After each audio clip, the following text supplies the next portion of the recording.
नमस्कार दोस्तों, कैसे हैं आप सब। I hope all is well.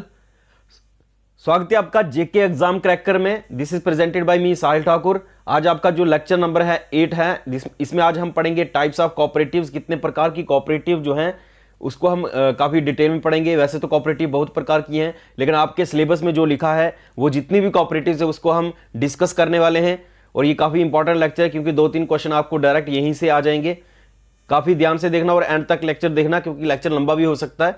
Okay, आपको जैसा कि पता है कोऑपरेटिव सोसाइटी हमने पढ़ लिया है। जैसे cooperative society act 1904, credit cooperative society act आया था, या फिर 1912। ये दो एक्ट है जो काफी इंपॉर्टेंट है। इसके प्रोविजन आपने याद कर देने हैं। तो कोऑपरेटिव सोसाइटी इंडिया का जो बैकग्राउंड था वो इंट्रोड्यूस हुआ था ब्रिटिश के टाइम में। एट द टाइम जो है इंडिया जो था ब्रिटिश इंडिया था, और ये आपको पता होना चाहिए कि 1904 में जो है क्रेडिट कोऑपरेटिव सोसाइटी का उद्घाटन हुआ था इंडिया में। ठीक है, और रिस्पेक्टिव एक्ट आपको पता होना चाहिए 1904 वाले भी और 1912 वाले जो भी इनके प्रोविजंस हैं। ठीक है, आज का जो मेन टॉपिक है कि टाइप्स ऑफ कोऑपरेटिव जो है कौन कौन सी हैं।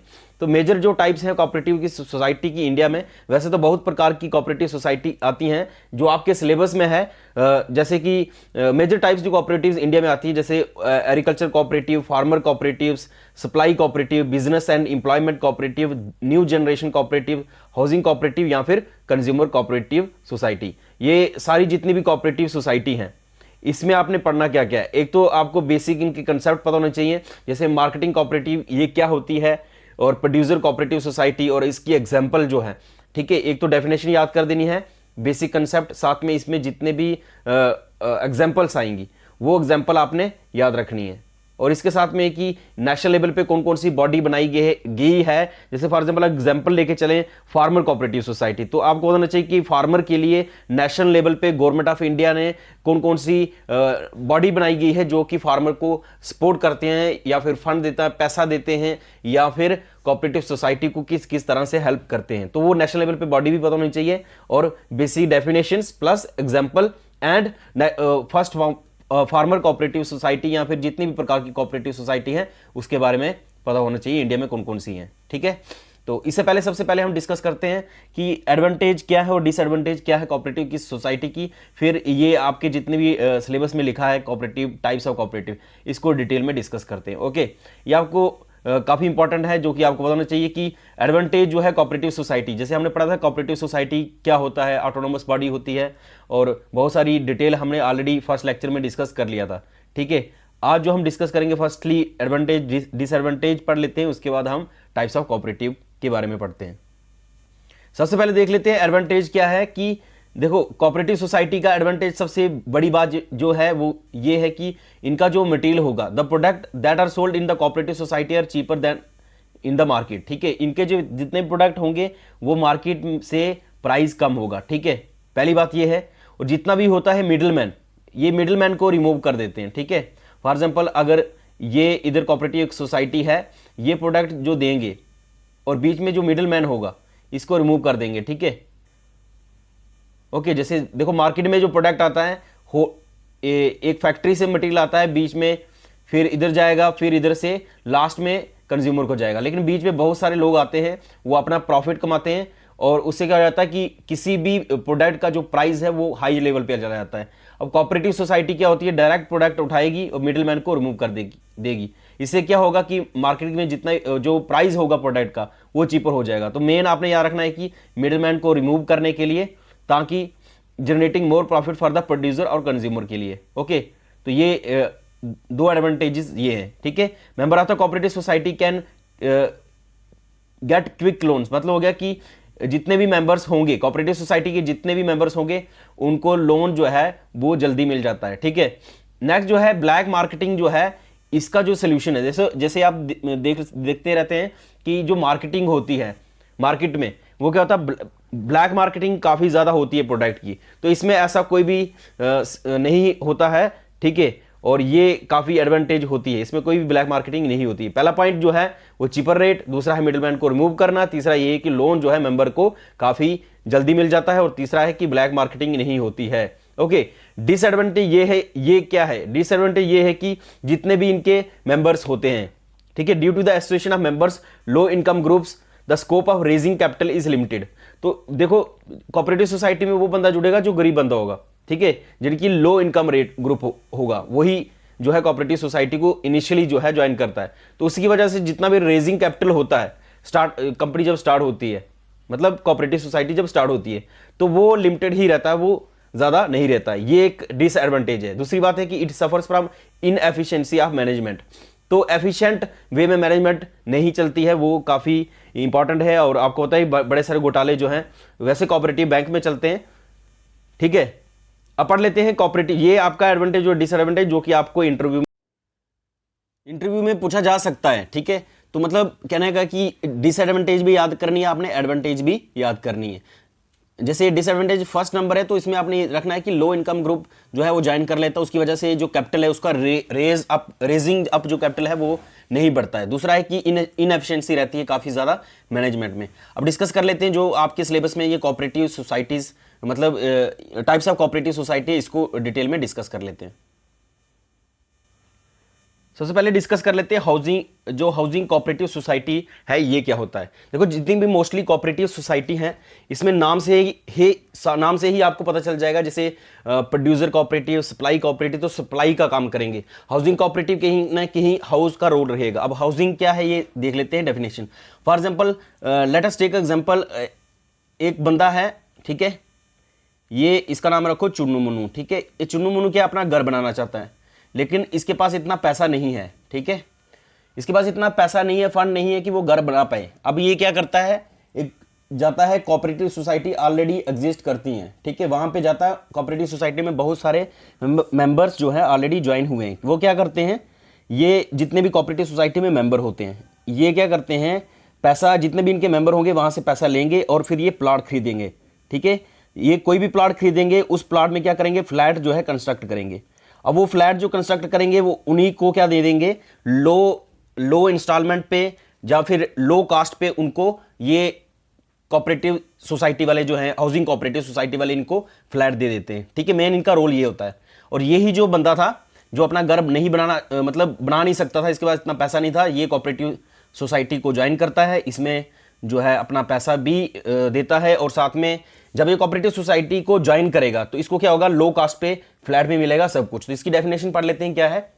आई होप आपको ये क्लियर हो गया। ठीक है, provide residential accommodation to the members. Housing cooperative society वो सोसाइटी होती है जो कि रेजिडेंशियल देती है। ठीक है, provide residential accommodation to the its members, जो इसके मेंबर होंगे उन्हीं को, सबको नहीं। Okay, purchase big plot of lands, क्या करते हैं, बिग प्लॉट ऑफ लैंड को खरीद के construct flat on it and sell flats to the members at easy terms and installment पे।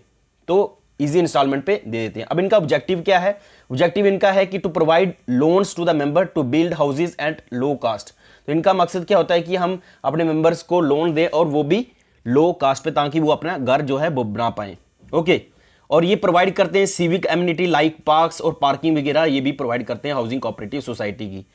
आज की डेट में एग्जांपल लेके चले तो दिल्ली में काफ़ी ज़्यादा हाउसिंग कोऑपरेटिव सोसाइटी, कहीं भी जाएंगे आप, जैसे गुड़गांव वाली साइड चले जाएं या फिर दिल्ली में बहुत ज़्यादा एग्जांपल में दे सकता हूं इसकी, हाउसिंग कोऑपरेटिव सोसाइटी की। ओके, नेक्स्ट जो है इसमें देख लेते हैं एग्जांपल कौन सी लेके चलें। तो एग्जांपल आपने याद रखनी है, जैसे एम्प्लॉय हाउसिंग सोसाइटी है जो कि ऐसा ही काम करती हैं। इसमें कोई भी ज्वाइन होता है इस सोसाइटी में तो वो क्या करते हैं, अपने मेंबर्स को जो है इजी इंस्टॉलमेंट पे और चीप लोन पे भी घर बनाने के लिए पैसा देते हैं और फ्लैट जो है देते हैं। ठीक है, इसके अलावा मेट्रोपॉलिटन हाउसिंग कोऑपरेटिव सोसाइटी, ये भी आपको पता होना चाहिए। अब देख लेते हैं टाइप्स ऑफ हाउसिंग कोऑपरेटिव कितने प्रकार की होती हैं। तो इसमें आपने मेन जो टाइप्स हैं याद रखनी है आपने कि कौन कौन सी होती है। जैसे टेनेंट ओनरशिप हाउसिंग सोसाइटी, ठीक है, दूसरी है tenant copartnership housing society, third number पे है housing mortgage society, housing mortgage society, fourth number पे है इसमें housing construction and house building society. तो ये आपने चार याद रखनी है कि इसकी जो प्रकार है वो कितनी है। एक tenant ownership housing society, tenant copartnership housing society, housing mortgage society, house construction society और हाउस बिल्डिंग सोसाइटी। ठीक है, इसकी एग्जाम्पल क्या है, एग्जाम्पल जो है इसकी हाउसिंग कोऑपरेटिव सोसाइटी पर्टिकुलरली जो प्रेवलेंट है ये दिल्ली में है, गुजरात में है, हरियाणा में, महाराष्ट्र, उत्तर प्रदेश और वेस्ट बंगाल में काफ़ी ज़्यादा पाई जाती हैं। अब इसी हाउसिंग कोऑपरेटिव सोसाइटी को नेशनल लेवल, मैंने बताया था कि आपने एक तो बेसिक डेफिनेशन पढ़नी है, ऑब्जेक्टिव पढ़ना है और और साथ में ही नेशनल लेवल पे कौन सी बॉडी बनाई गई है हाउसिंग कोऑपरेटिव को लेके। जैसे नेशनल लेवल पे अगर इंडिया लेवल पे देखें तो national cooperative housing federation of India जो है उसको बनाया गया है, ठीक है। कब बनाया गया है? 1969 में। इस तरह से अगर जे.एंड.के की बात करें तो जे.एंड.के भी हाउसिंग कोऑपरेटिव सोसाइटी होती है। ये हम पढ़ेंगे जब हम जम्मू कश्मीर के कोऑपरेटिव के एक्ट पढ़ेंगे, ठीक है। लेकिन आपको पता होना चाहिए कि जम्मू कश्मीर में भी हाउसिंग कोऑपरेटिव है, ठीक है। जम्मू कश्मीर का डिपार्टमेंट है, वो भी आपको बताना चाहिए, जम्मू कश्मीर कोऑपरेटिव डिपार्टमेंट, ठीक है। तो ये वहां पे भी है, जम्मू कश्मीर नेशनल कोऑपरेटिव की जगह आप Jammu Kashmir housing cooperative federation लगा दो, सेम आ जाएगा। तो आपको बताना चाहिए कि नेशनल लेवल पे बॉडी कौन सी है और कब एस्टेब्लिश हुई थी। अब ये क्यों एस्टेब्लिश की? क्योंकि to strength the cooperative housing society movement in India, ठीक है, इसके लिए इसको किया गया है। ये बेसिक डेफिनेशन और इसका जो ऑब्जेक्टिव है ये आपको पता होना चाहिए। ओके, नेक्स्ट जो कोऑपरेटिव सोसाइटी वो है कंज्यूमर कोऑपरेटिव सोसाइटी। अब ये कंज्यूमर कोऑपरेटिव सोसाइटी क्या होता है?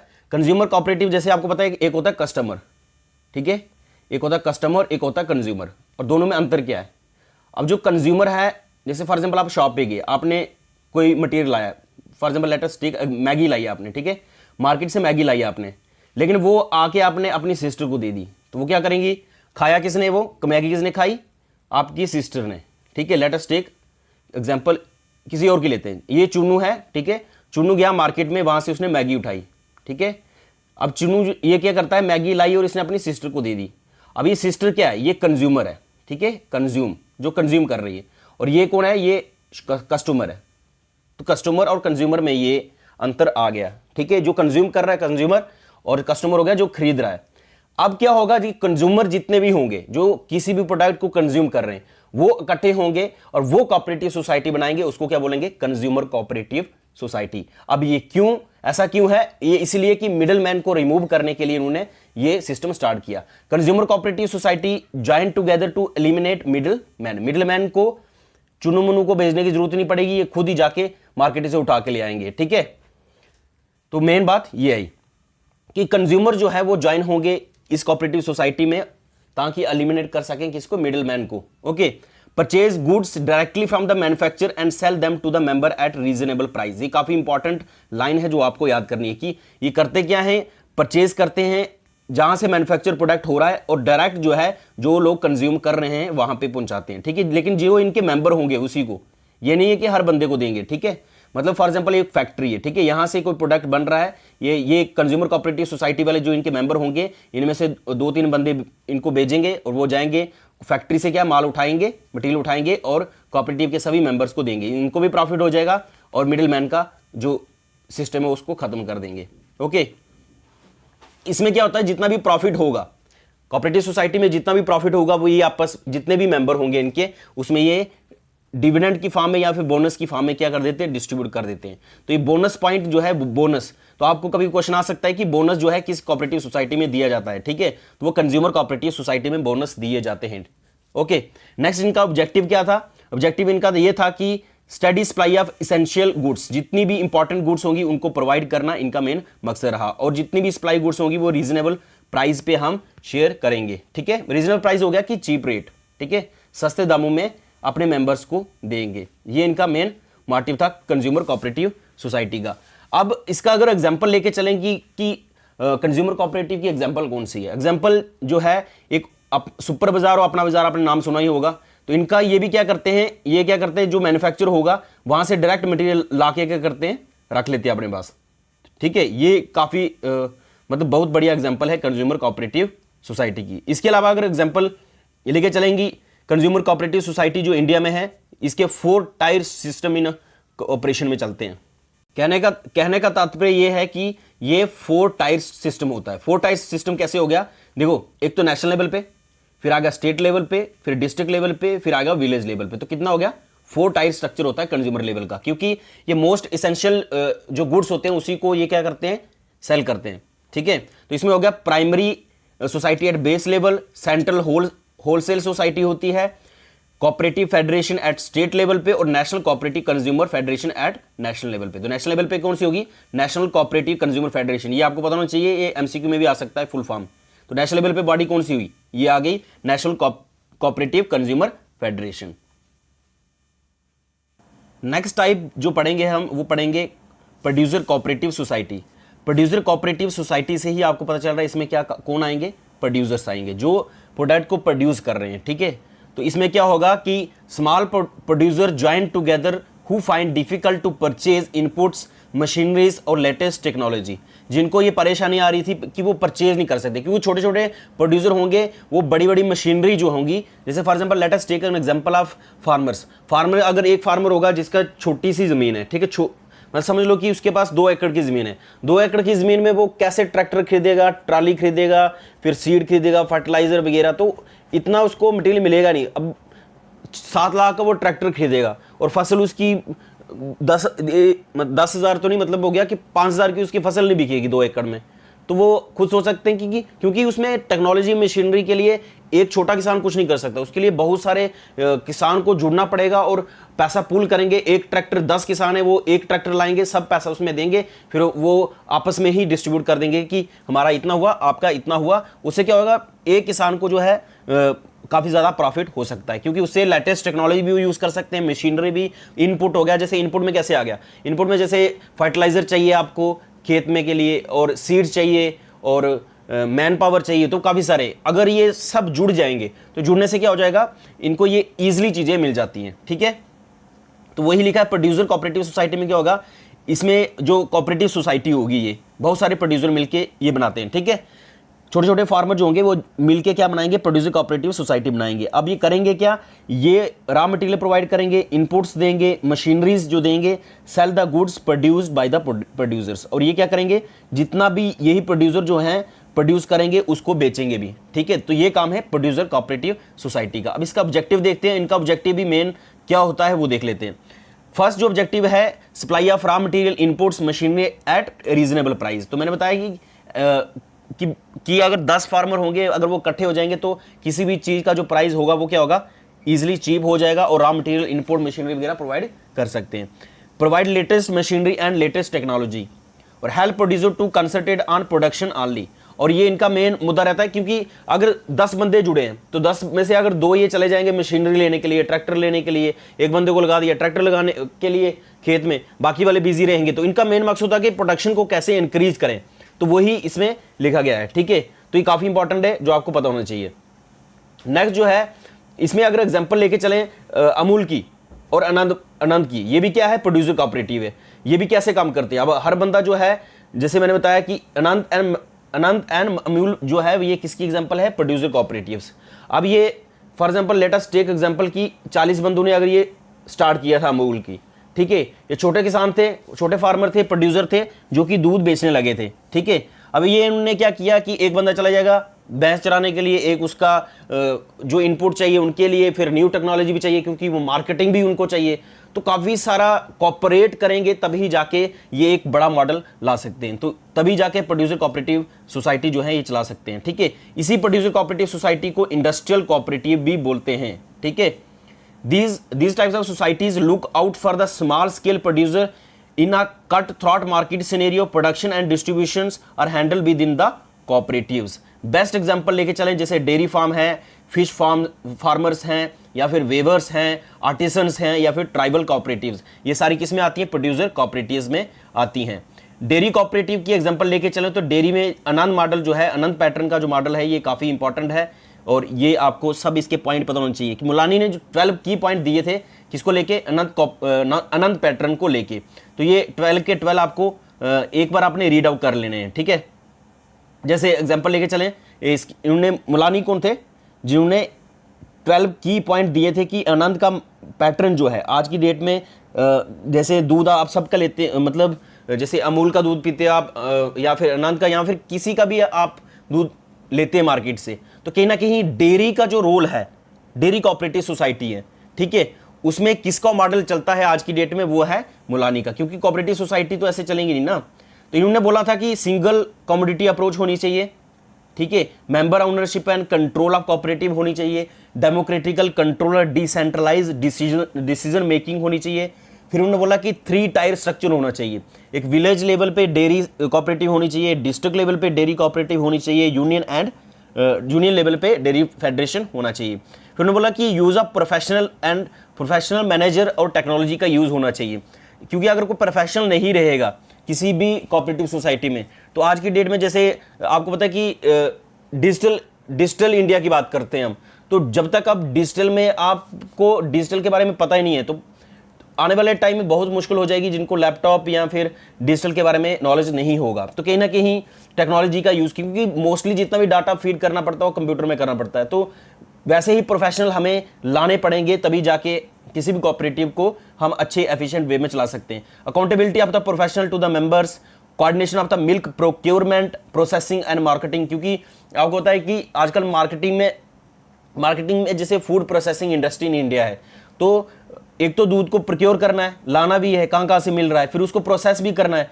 दूध का दही बनाना है, पनीर बनाना है, तो प्रोसेसिंग का भी काम करना है, फिर मार्केटिंग का भी काम करना है, तो कैसे करना है उसके बीच में कोऑर्डिनेशन जरूरी है, ये इन्होंने बोला। ये इनके लिए नहीं, ये मॉडल एक्चुअली में सब के लिए ऑलमोस्ट सिमिलर रहते हैं, जैसे डेयरी के लिए, प्रोड्यूसर के लिए, क्योंकि ये सारी चीजें मिलेंगी तो कोऑपरेटिव एक एफिशिएंट वे में चलेंगी। 8th पॉइंट है कि ऑडिट जो एनुअल ऑडिट होना चाहिए विलेज कोऑपरेटिव का, डिस्ट्रिक्ट का, dairy weekly payment of milk as per the quality होनी चाहिए, investment in the village, social expenses, capital autonomy of the union और adoption of the non pattern by the laws. तो ये आपको पता होना चाहिए इसका क्या है। नेक्स्ट कोऑपरेटिव सोसाइटी जो पढ़ेंगे हम, वो पढ़ेंगे cooperative farming society. Cooperative farming society में क्या है, एक्चुअल में नाम से ही पता आपको चल रहा है कि फार्मिंग की बात कर रहे हैं। फार्मिंग जब भी आ गया तो फार्म करना, फार्मर, ओके, फार्मर आपके दिमाग में आना चाहिए। तो कहीं ना कहीं फार्मर का रोल इस कोऑपरेटिव सोसाइटी में रहेगा। अब इसमें होगा क्या, बहुत सारे छोटे किसान जो होंगे वो मिलके क्या करेंगे, खेती करेंगे, और जैसे क्योंकि हर एक जो किसान है उसके पास इतनी ज्यादा जमीन नहीं है, तो अगर ये छोटे छोटे जैसे प्लाट हैं, इनके पास अगर छोटी छोटी जमीन है, अगर बहुत सारे ये जुड़ जाएंगे तो बहुत सारा मशीनरी जो है ला सकते हैं, इनपुट ला सकते हैं, न्यू फर्टिलाइजर ला सकते हैं, न्यू हाई वैरायटी सीड जो है उसको जो खेत में लगा सकते हैं। उससे क्या होगा, इनकी प्रोडक्शन जो है बहुत ज्यादा होगी, ओके, और मैक्सिमम लार्ज स्केल पे फार्मिंग कर पाएंगे अगर ये सारे जुड़ जाएंगे। अब यही एग्जांपल लेके चलो तो इतनी सारी खेत होगी ना, तो इसमें ये अच्छी तरह से हाई यील्ड सीड जो है उसको प्रोड्यूस करेगा, ना मशीनरी ना ट्रैक्टर, तो कैसे काम चलेगा उसका। तो कहीं ना कहीं ये कोऑपरेटिव फार्मिंग सोसाइटी जो है ये बहुत काम आने वाली है। Cooperative farming society are found by the small farmers to work jointly and thereby enjoying the benefits of the large scale farming. It may be formed to combine the fragmented and subdivided land holding into viable economic units. कहने का मतलब होगा कि economic unit जो है बनाएंगे, ठीक है, क्योंकि देखो फ्रैगमेंटेड लैंड हो गया कि अलग अलग जमीन किसान की होती है, अगर वो सारे किसान जुड़ जाएंगे तो कहीं ना कहीं सबको फायदा होगा, बेनिफिट होगा, ठीक है। लेकिन इसमें सबसे बड़ी बात क्या है, कोऑपरेटिव फार्मिंग सोसाइटी के लिए आपके पास जमीन होनी चाहिए, ठीक है, तभी जाके आप इस सोसाइटी के मेंबर बन सकते हैं, कोऑपरेटिव फार्मिंग सोसाइटी का। तो membership of such society is restricted to those who own और कल्टीवेट एग्रीकल्चर लैंड, जिसके पास अपनी जमीन होगी या फिर जो कल्टीवेट एग्रीकल्चर लैंड करता उसी को मेंबर बनाया जाएगा। नेक्स्ट जो है वो हम डिस्कस करते हैं ऑब्जेक्टिव क्या है इनके। ऑब्जेक्टिव क्या है कि to provide improved seeds, fertilisers, irrigation and modern technique जो है उसको प्रोवाइड करने की कोशिश करते हैं जितने भी ये कोऑपरेटिव सोसाइटी होती है, कोऑपरेटिव फार्मिंग सोसाइटी होती है, ठीक है। सीड में ये हाई यील्ड वैरायटी के सीड प्रोवाइड करेंगे, इरिगेशन जो है ड्रिप इरिगेशन लगाएंगे या फिर जितनी प्रकार की भी इरिगेशन होती है, फर्टिलाइजर जो है उसको यूज करेंगे, मॉडर्न टेक्नोलॉजी जो होंगी उसको भी यूज करके हाई प्रोडक्शन करने की कोशिश करेंगे। इसके अलावा कोऑपरेटिव फार्मिंग जो है वो दो प्रकार की जो आपको बताना चाहिए, एक है एग्रीकल्चर प्रोडक्टिव सोसाइटी, दूसरी है कोऑपरेटिव जॉइंट फार्मिंग, ओके। अब इसमें क्या होता है, एग्रीकल्चर प्रोडक्टिव सोसाइटी वो सोसाइटी होती है जिसमें क्या होगा, they have the major control over the resources and formulation of the policy. इसमें क्या होगा कि मेजर कंट्रोल रहता है इनका रिसोर्सेज पे और पॉलिसी को फॉर्मेशन करने के लिए, क्योंकि हम क्या लगाएंगे और किससे हमें प्रॉफिट ज्यादा होगा, किससे हमें नुकसान होगा। तो जितना भी रिस्क होगा या प्रॉफिट होगा, ठीक है, जितना भी रिस्क होगा प्रॉफिट होगा इस कोऑपरेटिव सोसाइटी की, एग्रीकल्चर प्रोडक्टिव सोसाइटी में, तो ये ज्वाइंटली शेयर करते हैं जितने भी मेंबर्स होंगे। अगर फायदा हुआ तब भी ये शेयर करेंगे और रिस्क में मतलब हो गया कि लॉस में चले गए तब भी ये आपस में शेयर करेंगे, ठीक है। तो दूसरी जो है वो कोऑपरेटिव जॉइंट फार्मिंग। तो आपको पता है जॉइंट फार्मिंग का मतलब क्या हुआ, जॉइंट मतलब हो गया कि सब मिलके इसमें काम करेंगे, ठीक है। These are the society in which members while retaining their independence carry on the work purpose purpose societies rather than a productive society. तो इनमें पर्पस सोसाइटी होती है, इनमें कोई पर्पस होता है रेदर देन प्रोडक्टिव इसमें रहता है ना। इसमें अगर एग्जांपल लेके चले तो पानी पंचायत जो है इसकी बेस्ट एग्जांपल है। ओके, इस तरह से जो एग्रीकल्चर कोऑपरेटिव सोसाइटीज हैं, एग्रीकल्चर कोऑपरेटिव सोसाइटी और फार्मिंग सोसाइटी ऑलमोस्ट सिमिलर है, लेकिन जो फार्मिंग आता है, ठीक है, फार्मिंग में क्या होता है, पोल्ट्री फार्म भी आता है और भी बहुत सारे किसी भी प्रकार की आप फार्मिंग कर रहे हैं वो भी आता है। अब एग्रीकल्चर में क्या होगा, टोटली एग्रीकल्चर पे फोकस करेंगे। लेकिन आपने जो अभी हमने पढ़ा अभी फार्मिंग कोऑपरेटिव सोसाइटी और एग्रीकल्चर कोऑपरेटिव सोसाइटी ऑलमोस्ट दोनों जो है सिमिलर कंसेप्ट रहता है, कंसेप्ट इनका, क्योंकि वहां पे भी फार्मर है, यहां पे भी फार्मर है, ठीक है। The financial challenge farmer may not be able to maximise his agriculture output individually and earn output profit. अब ये क्यों है, क्योंकि एक जो किसान है, छोटा किसान है, वो इतना एग्रीकल्चर आउटपुट नहीं दे पाएगा इंडिविजुअली। इसमें क्या होगा, बहुत सारे फार्मर्स जुड़ के जो है वो एक एग्रीकल्चर कोऑपरेटिव सोसाइटी बनाएंगे, ठीक है। अभी आपको पता है कि किसान जो है धरने पे बैठे थे, तो ये कहीं ना कहीं बहुत सारे किसान जुड़े, तो तभी जाके वो एक सोसाइटी दोनों में बनी, लेकिन एक उनका जो जिसको बोलते हैं हम एक ग्रुप जो है वो काफी बना, तो उनके बीच में एक तालमेल बैठ गया अभी, ठीक है। तो आपको पता है कि न्यूज में काफी सारे किसान हैं, ओके। तो कहीं ना कहीं रोल रहता ही रहता है कोऑपरेटिव सोसाइटी का, तो वो एक्चुअल में रोल उनसे पीछे क्या है, कोऑपरेटिव सोसाइटी का, बहुत सारे फार्मर जो हैं उसके पीछे वर्क कर रहे हैं, ओके। इसमें हम देख लेते हैं farming cooperative society are a way for the farmer to retain the right to their lands yet pool together and consolidate land, livestock and equipment while earning share in the total output as per contribution made, ठीक है। इसमें होगा क्या, better farming करने के लिए better farming cooperatives member cooperate करते हैं।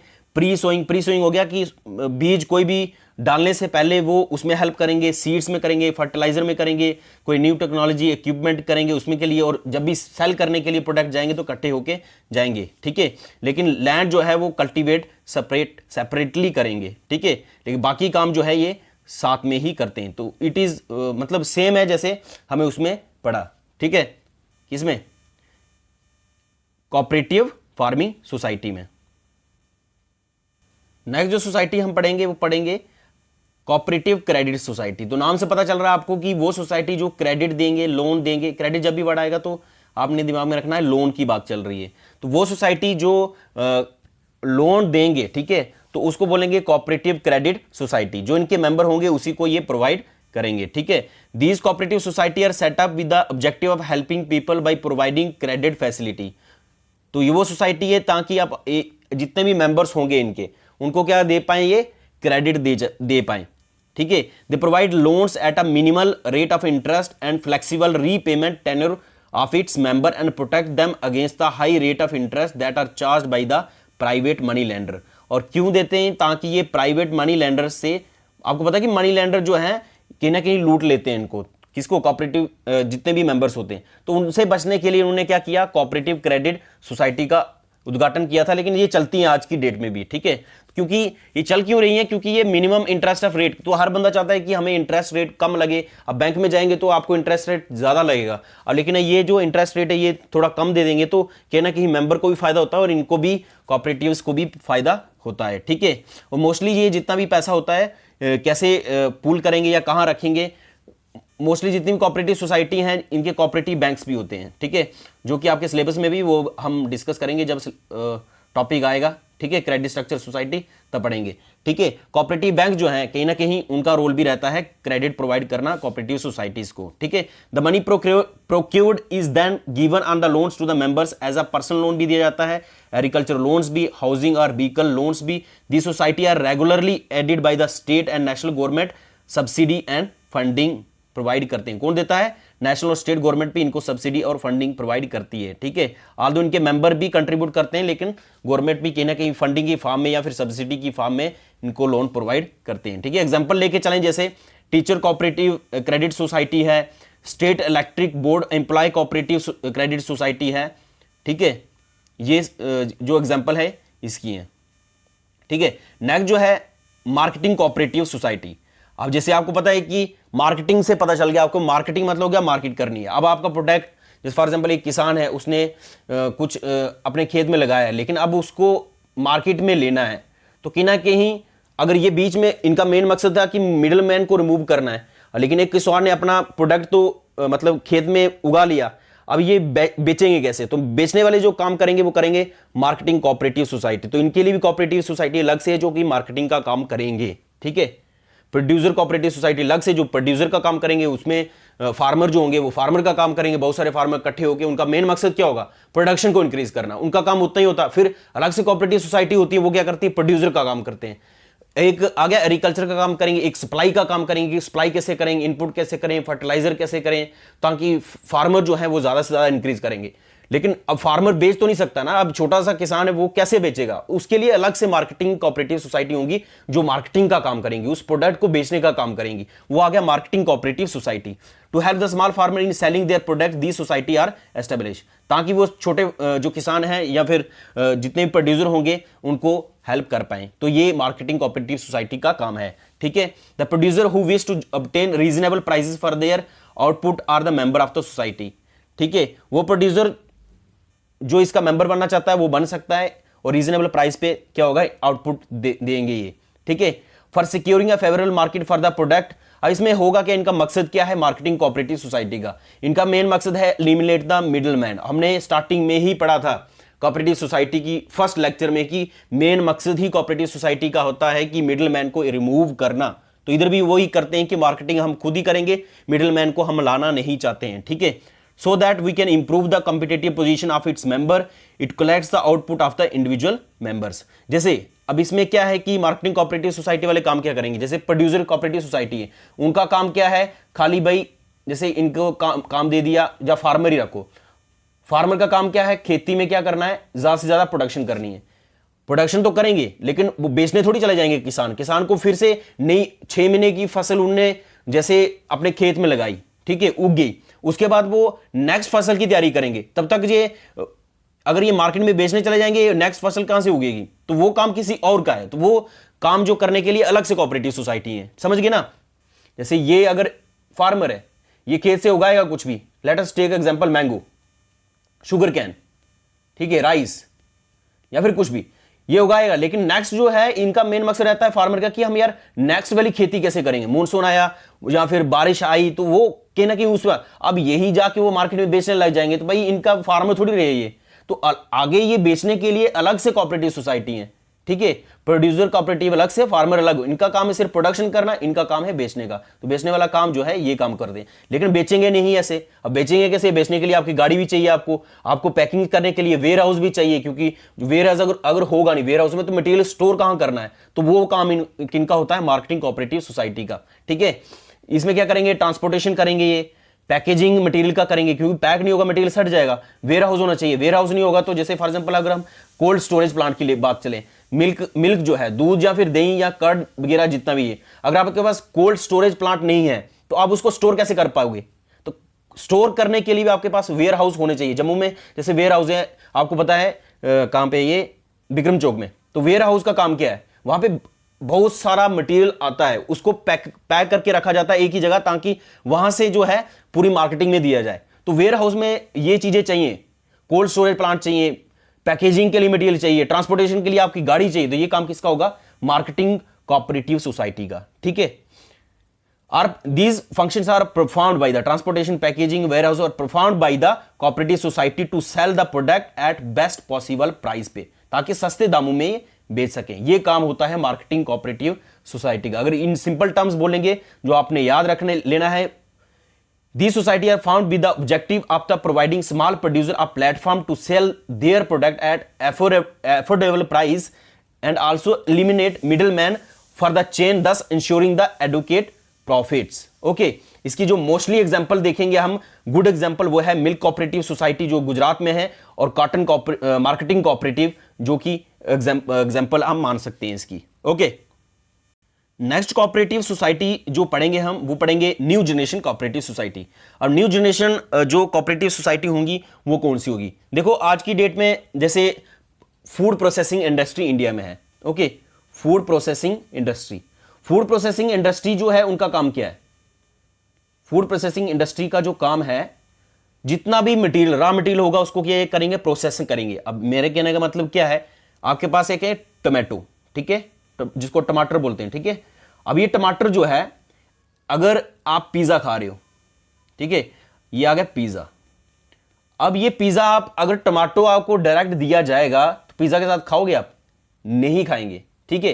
तो कुलचा रखो, कुछ भी रखो, नहीं खाएंगे। अब ये क्या करेंगे, न्यू जनरेशन कंसेप्ट क्या आ गया, मैं कंसेप्ट समझाने की कोशिश कर रहा हूं कि जो फूड प्रोसेसिंग इंडस्ट्री वाले होंगे, प्रोसेसिंग का काम क्या है कि जितना भी ये रॉ मटेरियल है इसको इस तरह से एडिट करना है, ठीक है, प्रोडक्ट को वैल्यू एडिट करना है कि ताकि जो कस्टमर है उसको ये काफी अच्छा लगना चाहिए। अब टोमेटो केचप है, ठीक है, अगर आपको टमाटर की जगह टोमेटो केचप, नाम ही देखो कैसा है, टोमेटो केचप दिया जाएगा, ठीक है।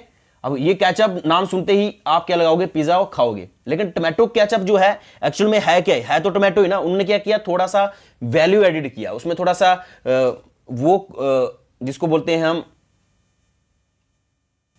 मतलब मेरा कहने का मतलब यह है कि कहीं ना कहीं वैल्यू एडेड प्रोडक्ट में करते हैं। तो न्यू जनरेशन कोऑपरेटिव का भी यही कंसेप्ट है कि कोई भी रॉ मटेरियल हो उसको मार्केटिंग में तो लाना ही लाना है हमने, लेकिन उसको कुछ ना कुछ वैल्यू एडेड करना है ताकि हमारा मैक्सिमम बेनिफिट इसमें भी हो, ठीक है। अब मैंने पढ़ाया प्रोड्यूसर कोऑपरेटिव, फार्मर कोऑपरेटिव। तो फार्मर का काम सिर्फ खेत उगाना है, खेत में फसल उगाना है। इस तरह से मैंने बोला मार्केटिंग वालों का काम सिर्फ मार्केटिंग करना है, उसको कैसे इंप्रूव किया जाएगा, उनकी ट्रांसपोर्टेशन, वेयर हाउसिंग, पैकेजिंग कैसे करनी है। फार्मर का काम हो गया हमें फर्टिलाइजर कैसे इंप्रूव करना है, कहां से फर्टिलाइजर लाना है, कौन सी हाई यील्ड वैरायटी का सीड लगाना है हमने, और ट्रैक्टर ट्राली वगैरह सब कुछ उनका देखना। प्रोड्यूसर का काम है कि प्रोड्यूस कैसे करेंगे, ठीक है ना।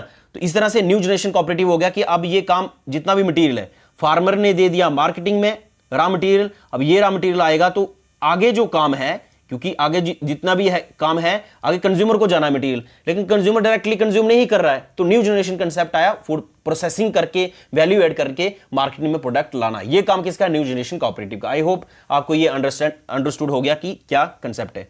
The concept of NGC shift away from selling the commodity to offering a value added product, ठीक है।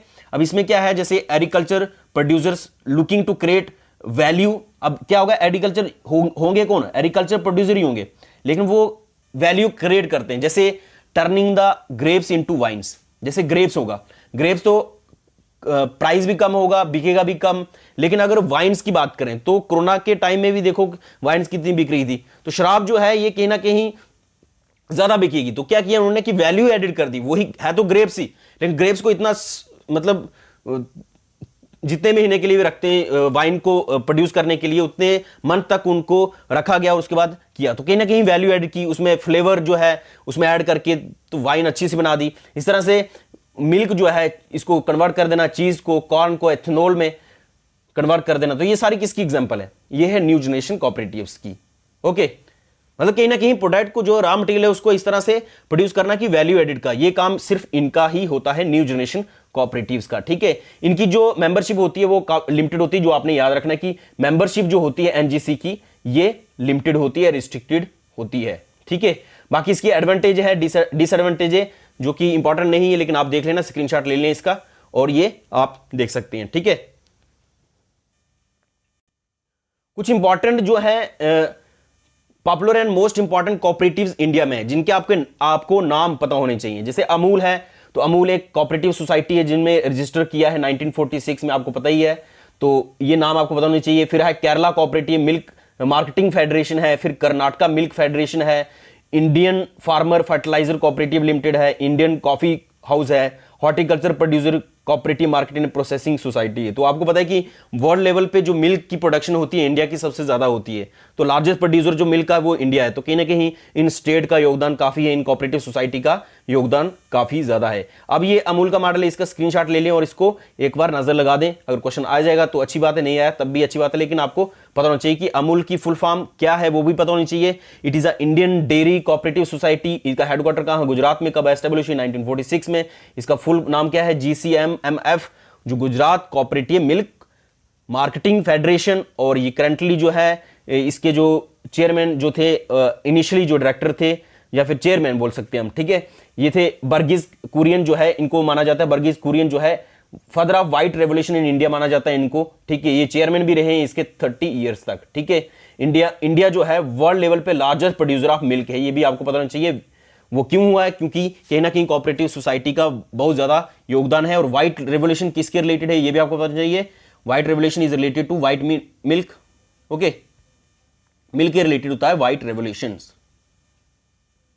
मैंने बताया था कि एंड तक देखना क्योंकि लेक्चर लंबा हो सकता है। मैंने इसलिए बोला क्योंकि नेशनल लेवल पे जो इंस्टीट्यूशन है जो कोऑपरेटिव सोसाइटी को सपोर्ट करते हैं, तो वो जैसे फार्मर है तो फार्मर को सपोर्ट करने के लिए नेशनल लेवल पे कौन कौन सी कोऑपरेटिव सोसाइटी है, ठीक है। फार्मर को करने के लिए कौन सी है, सपोर्ट करने के लिए प्रोड्यूसर को कौन सी है, मार्केटिंग के लिए कौन सी है। तो अलग अलग कोऑपरेटिव इंडिया में जो गवर्नमेंट ऑफ इंडिया की तरफ से बनाई गई है वो आपको सारी पता होनी चाहिए, क्योंकि क्वेश्चन इसकी फुल फॉर्म से भी आ सकता है, इनका काम क्या है, फंक्शन क्या है, मेन क्या है। जैसे नेफिड है, let us take example first. NAFED का फुल फॉर्म है national agriculture cooperative marketing federation of India. इसकी फुल फॉर्म पता होनी चाहिए। दूसरा इसका काम है कि इसका ऑब्जेक्टिव क्या है। इसका ऑब्जेक्टिव ये है, सब पढ़ लेते हैं अब, ठीक है। नेफेड की फुल फॉर्म पता होनी चाहिए क्या है और इसका मेन प्रॉफिट क्या है। अभी ये न्यूज में भी है काफी ज्यादा नेफेड, तो आपको पता होना चाहिए। To organise, promote, develop marketing, processing and storage of agriculture, horticulture और फॉरेस्ट प्रोड्यूस को क्या करना, प्रमोट करना, डेवलप करना, मार्केटिंग करना, ये सारा काम क्या है नेफेड का। न्यू जो भी पॉलिसी आएगी, फंड क्रिएट होगा, कुछ भी होगा, गवर्नमेंट की तरफ से जो हेल्प होगी, सब्सिडी प्रोवाइड करेंगे, ये सारा काम कौन करता है, नेफेड काम करता है, ठीक है। तो नेशनल लेवल पे वो बॉडी है जो एग्रीकल्चर कोऑपरेटिव सोसाइटी को कहीं ना कहीं सब्सिडी प्रोवाइड करेगी, फंड प्रोवाइड करेगी या फिर प्रमोट करेगी, डेवलप, मार्केटिंग, प्रोसेसिंग कैसे कर सकते हैं, मार्केटिंग प्रोसेसिंग हो गया, कैसे वैल्यू एडिशन करेंगे और कैसे प्रोसेस करने के लिए क्या क्या काम होगा, स्टोरेज कैसे करनी है, वेयर हाउस कैसे लाना है। तो ये सारा सिस्टम जो देखेगा कौन करेगा, नेफेड करेगा। तो इसका ऑब्जेक्टिव क्या हुआ और कब ये फॉर्म हुई, ये कमेंट बॉक्स में मेरे को ये कमेंट बॉक्स में इसी चैनल पे क्या करें, कमेंट करें कि नेफेड जो फॉर्मेशन हुई थी, एस्टेब्लिश कब हुई थी बॉडी नेशनल लेवल पे, ओके। आल्दो हम आगे पढ़ेंगे लेकिन आप कमेंट कर दें अगर आपको अगर आता है, ठीक है। दूसरे नंबर पे जो एनसीडीसी बनाया गया जो आपके सिलेबस में भी है, एनसीडीसी जो नेशनल लेवल पे बनाई गई है, ये क्या है, नेशनल कोऑपरेटिव डेवलपमेंट कॉर्पोरेशन। तो कहने का मतलब ये है कि डेवलपमेंट को लेके जितनी भी कोऑपरेटिव में डेवलपमेंट को लेके कॉर्पोरेशन बनाई गई है वो उसका नाम है नेशनल कोऑपरेटिव डेवलपमेंट कॉर्पोरेशन। इसको एस्टेब्लिश किया गया था कब, 1963 में, ठीक है। और ये आती है मिनिस्ट्री ऑफ एग्रीकल्चर के अंडर। इसका काम क्या होता है वो हम डिटेल में पढ़ेंगे, जब आपके सिलेबस में एनसीडीसी है तब पढ़ लेंगे। आप स्क्रीनशॉट ले लें, फिर भी मैं बता देता हूं। प्लानिंग करना, प्रमोट करना, फाइनेंस करना, प्रोग्राम फॉर द प्रोडक्शन के लिए, प्रोसेसिंग, मार्केटिंग के लिए, स्टोरेज के लिए, export import of agriculture, export import हो गया देश से बाहर भेजना और देश के अंदर कुछ भी एग्रीकल्चर प्रोड्यूस लाना हो, किसका काम है, एनसीडीसी का है, ठीक है। Minor forest produce through cooperatives, ये सारा काम कौन देखेगा। और साथ में जैसे एक्टिविटी हो, पोल्ट्री फार्म का काम करना, ठीक है। जैसे जम्मू कश्मीर में भी एनसीडीसी की कुछ स्कीम चलती है, पोल्ट्री फार्म को लेके पैसा दिया जाता है, सब्सिडी दी जाती है जो पोल्ट्री फार्म खोलते हैं, ठीक है। तो डेयरी को लेके भी काफी सारी स्कीम्स इसकी रहती है एनसीडीसी की, जो हमने डिटेल में पढ़ना है, लेकिन आपको पता होना चाहिए कि इनका मेन फंक्शन क्या होता है। फिशरी को लेके, सेमी कल्चरल हैंडलूम को लेके ये कौन काम करता है, एनसीडीसी। तो ये आपको पता होना चाहिए, जो काफी इंपॉर्टेंट है। नेक्स्ट जो है थर्ड नंबर पे जो नेशनल लेवल पे बॉडी है कोऑपरेटिव सोसाइटी को प्रमोट करने के लिए, वो है tribal cooperative marketing development federation of India limited. सबकी फुल फॉर्म और एस्टेब्लिश कब हुआ और फंक्शन क्या है, सब आपको पता होना चाहिए। क्वेश्चन डायरेक्ट आपको आएगा, काफी इंपॉर्टेंट है ये वाला जो लेक्चर है, ठीक है। लेंथी रहेगा लेकिन आपको 3-4 क्वेश्चन डायरेक्ट इधर से निकल जाएंगे। इसका मेन ऑब्जेक्टिव क्या है, to secure high earning and generate employment opportunity for the tribal people of the, नाम से पता चल रहा है ट्राइबल कोऑपरेटिव, ठीक है। तो ट्राइबल कोऑपरेटिव वो होगी जहां पे ट्राइब्स जो है उनका मेन रोल रहने वाला है कोऑपरेटिव चलाने के लिए, ठीक है। उनकी एम्प्लॉयमेंट जनरेट करना, opportunity for the tribal people of the country. तो मोस्टली इंडिया में जितनी भी ट्राइब्स पाई जाती हैं कहीं ना कहीं उसके लिए बात चल रही है। To provide assured marketing and remunerative prices for the tribal produce and also undertake price support operation wherever required. Tribal produce scientific exploitation of the forest products and storage. ये सारा काम किसका काम है, ये है जो कोऑपरेटिव नेशनल लेवल पे बनी गई है, ठीक है। इसके बाद जो पढ़ते हैं वो हम इफको है 4th नंबर पे। इफको की फुल फॉर्म पता होनी चाहिए, Indian farmer fertiliser cooperative limited. तो जब लिखा है फार्मर फर्टिलाइजर तो मेन काम क्या होगा, फार्मर को फर्टिलाइजर प्रोवाइड करना, एड करना, हेल्प करना, किसके रिलेटेड, समझ गए ना। फार्मर को, तो फार्मर के लिए इफको जो है वो बनाई गई है, ये आपको पता होना चाहिए कि क्यों बनाई गई है, और इसका ये फंक्शन पढ़ ले, स्क्रीनशॉट ले लें। ओके, आपकी इसको पता होना चाहिए कि इफको की फुल फॉर्म क्या है, जो इंपॉर्टेंट है। नेक्स्ट जो है IFFDC, तो इसकी फुल फॉर्म भी पता होनी चाहिए। IFFDC क्या है? Indian farm forestry development cooperatives, ठीक है, ये आपको पता होना चाहिए कहां कहां पे है ये। नेक्स्ट जो है ये काफी इंपॉर्टेंट भी है, कॉडेट जो है, कॉडेट की फुल फॉर्म क्या है? कॉडेट की फुल फॉर्म है कोऑपरेटिव रूरल डेवलपमेंट ट्रस्ट। तो ये कोऑपरेटिव रूरल डेवलपमेंट ट्रस्ट जो बनाई गई है, ये कब बनाई गई है? 1979। किसके लिए? टू प्रमोट करने के लिए, प्रोवाइड करने के लिए एजुकेशन ट्रेनिंग फार्मर्स को on the various aspect of crop production कैसे करनी है, हॉर्टिकल्चर डिपार्टमेंट है उसको कैसे चलाना है, एनिमल हस्बेंड्री के लिए और फार्म मशीनरी के लिए। तो उसके लिए क्या बनाई गई है? कॉडेट नेशनल लेवल पे बॉडी बनाई गई। इसके अलावा आ गया 7वें नंबर पे क्रिप्को। क्रिप्को की फुल फॉर्म पता होनी चाहिए, कृषक भारती कोऑपरेटिव लिमिटेड। ओके, अब ये क्या है? ये आपको बताना चाहिए कि ये प्रीमियर कोऑपरेटिव सोसाइटी है for the manufacture of fertiliser. तो मैन्युफैक्चर ऑफ फर्टिलाइजर के लिए इंडिया में ये क्या है? प्रीमियर कोऑपरेटिव सोसाइटी है, और इसको रजिस्टर किया जाता है multi state cooperative society act 1985, ठीक है। और इसके अलावा आपको मोस्टली ये जो है ना इफको और एनडीसी के अंडर ही आता है क्रिप्को। ओके, लास्ट जो है आज का वो है 8th नंबर पे नबार्ड। नबार्ड जो है आपको पता है कि ये हम आपके सिलेबस में है, उसको डिटेल में तब पढ़ेंगे कि नबार्ड का काम क्या है, नबार्ड जो बैंक है ये कैसे कैसे प्रोवाइड करता है सब्सिडी फंड जो है एग्रीकल्चर और रूरल डेवलपमेंट के लिए, ठीक है। तो एग्रीकल्चर लिखा है तो आपकी टाइप्स ऑफ कोऑपरेटिव्स है, जितनी भी टाइप्स ऑफ कोऑपरेटिव कहीं ना कहीं गवर्नमेंट का सपोर्ट रहता है और नेशनल लेवल पे बॉडीज बनी होती हैं, तभी मैंने इसको डिस्कस किया है, ठीक है। इसको आल दो हम डिस्कस करेंगे जब नबार्ड का जो टॉपिक आएगा वहां पे, ओके। लेकिन फुल फॉर्म आपको पता नहीं चाहिए, वो जो हमने डिस्कस कर ली। तो दोस्तों ये थे टाइप्स ऑफ कोऑपरेटिव्स जो मैंने खत्म कर दी है। और नेक्स्ट टॉपिक जो है लाएंगे हम, नेक्स्ट टॉपिक जो है क्रेडिट स्ट्रक्चर सोसाइटी, जिसमें पढ़ेंगे हम जितने भी बैंक्स जो हैं, कोऑपरेटिव बैंक्स, पैक्स हो गया, नबार्ड हो गया, एनसीडीसी हो गया, उसको खत्म करेंगे हम। 2-3 लेक्चर आएंगे उसमें, तो लेक्चर थोड़े से लेंथी रहेंगे, लेकिन मैं चाहता हूं कि 2-3 ही लेक्चर बने जिसमें आपका सब क्रेडिट स्ट्रक्चर में जितने भी बैंक्स हो सब कंप्लीट हो जाएं, और उसके बाद हम जम्मू कश्मीर का जो कोऑपरेटिव सोसाइटी को लेके एक्ट है उसको हम पढ़ें। Okay, thank you so much. If you like the video, like share और सब्सक्राइब जरूर करें, और दोस्तों के साथ शेयर भी करें। थैंक यू सो मच, मिलते हैं नेक्स्ट लेक्चर में, तब तक के लिए जय हिंद।